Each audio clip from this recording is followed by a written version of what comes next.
Hey guys, welcome back to the channel. If you're new here, my name is G. Welcome to Regina Reacts. Let's get right into it.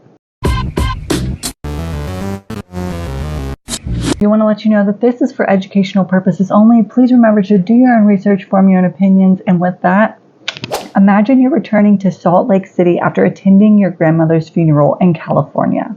You take a lift from the airport to Hatch Park around 3 a.m., where you met a man that you connected with on a dating app. That's the start to an awful premeditated murder from today's case. In June 2019, the disappearance of 23-year-old University of Utah student Mackenzie Lueck captivated the nation. What began as a missing persons case soon unraveled into a chilling tale of premeditated murder. 3 days after she met this guy on the dating app, her family finally reported her missing. As for the police and the investigators, they got on the ball really quick. They went to the house, they checked the phone records, they took any phone calls from people calling in with any information. They found box springs that were taken away. They reached out on the public news and said, if you took the box springs, please can you contact us and give them back? They just did a really well job with this whole case. On June 26, police finally served a warrant to search his house. They brought dogs, the forensics teams, and excavation to search and go through Ajayi's entire home. And what they found shifted the case from missing persons to something darker. Our detectives collected multiple items of evidence throughout the night that are in the process of being tested and analyzed. This will take some time. Investigators traced her last known location to Hatch Park. So let's rewind for a second. At 2:42 a.m., she climbed into a taxi from the airport. But instead of going home, she directed the driver to go to Hatch Park. She told the driver that she was meeting a friend. The driver said she didn't appear scared or nervous. And this Lyft driver, that would be the last person that ever saw her alive.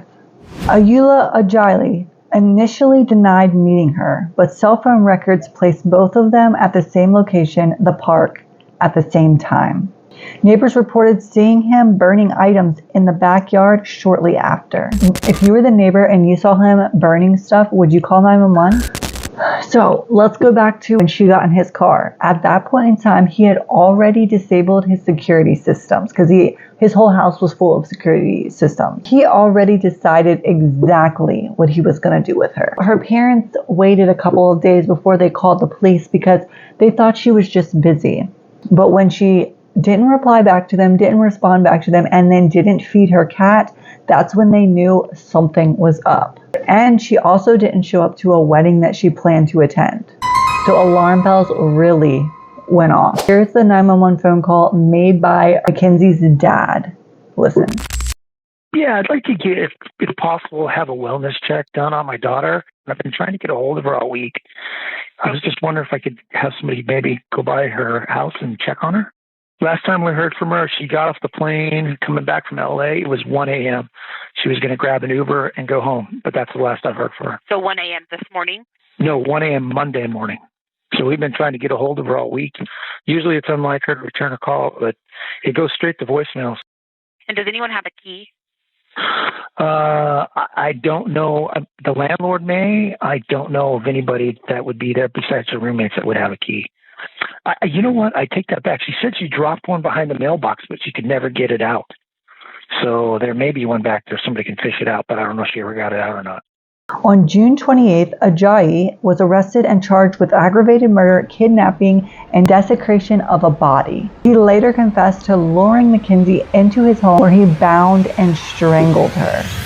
Fast, so if you want to come, I'll give you right back to the house real quick. For this Fox News over there. I know, I'm going to drive you back in my car. It's a Camry, so...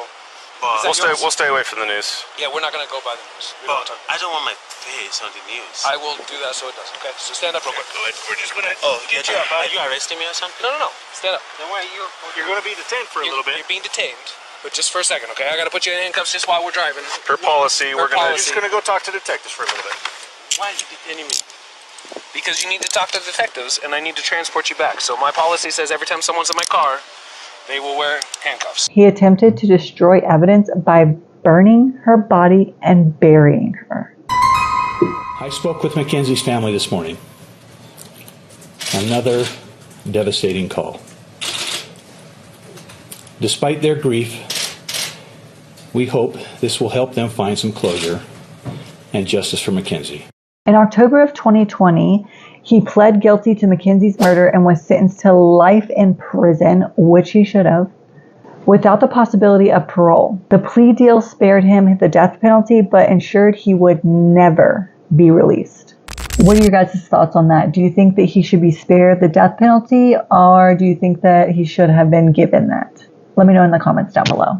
And to this day, Mackenzie's tragic death serves as a reminder of the dangers that can lurk behind online interactions. That's not to scare you, that's just to tell you to be cautious.